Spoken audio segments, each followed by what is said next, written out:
Question.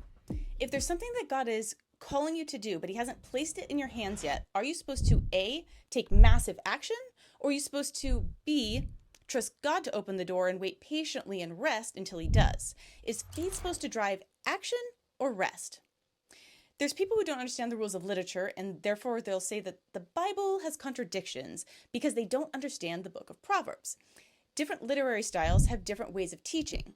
Promises made by God are promises.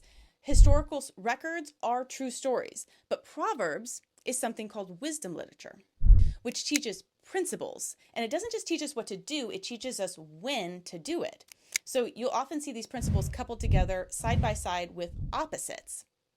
A great example of this is it'll say, do not correct a fool in his folly or else blah, blah, blah. And then right below it goes, you should correct a fool in his folly because blah, blah, blah. And the skeptic goes, contradiction.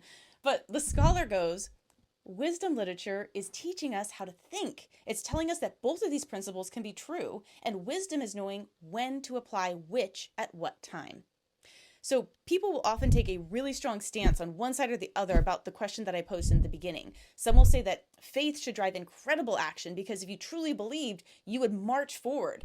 And in many situations, this is true. We can point to lots of stories in the Bible where, for example, when the Israelites are supposed to take over the land and some of them hadn't taken part of it, God goes to them and says, why haven't you taken it? I gave it to you, demonstrating that there was action to be had on their part.